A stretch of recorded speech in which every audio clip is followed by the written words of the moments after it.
administered the territory, and as to the degree of consultation which there was with the Congolese peoples themselves, and at what levels that consultation was carried out. I do not know how widely the provisions of the new constitution were known in that country, or whether there is any pattern of administration going up from the village to the provincial and to the national level. Many other questions present themselves which require to be answered if we are to find a solution to the present problems. For instance, Mr. President, was the new constitution imposed from above or freely accepted by the Congolese? And what are the human resources in the country? And what sort of government machinery is available to execute whatever policies may be designed upon by the Congolese government? Nevertheless, with the information which is available to us, we in Nigeria feel that there are several important factors to be constantly borne in mind in dealing with the problem.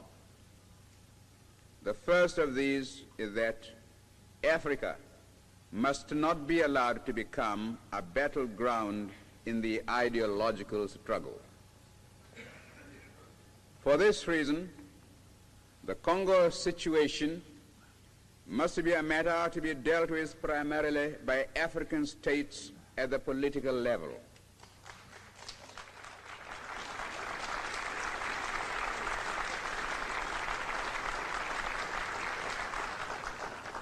Secondly, we believe that in dealing with the problem of creating a real political life in the country itself, it will be necessary to start at the bottom by seeing that local and provincial authorities are established while maintaining the essential unity of the country.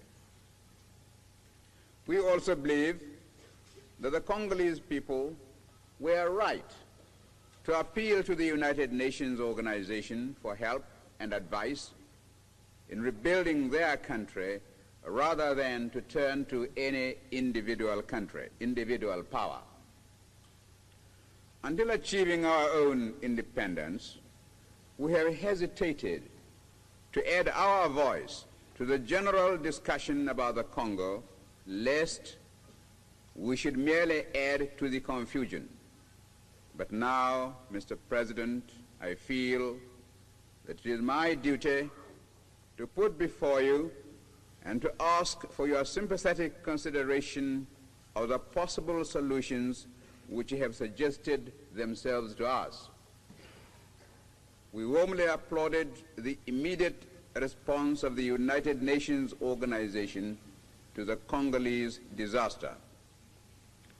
The speed with which troops were sent to maintain law and order was most commendable.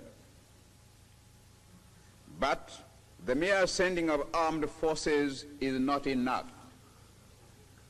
I consider it essential that the United Nations organization should thoroughly investigate the root causes of the troubles which have arisen there, and I suggest the appointment of a fact-finding commission to look into the circumstances which caused the present crisis. Without a proper and thorough diagnosis, it is idle to pretend that an effective remedy can be prescribed. And here I would say that, to my mind, it is most important that none of the great powers should be represented on the fact-finding commission, because however honest are their intentions, it would be inevitable that they would be regarded as having a particular interest in the problem. The first essential is to find a government capable of governing, and for this it will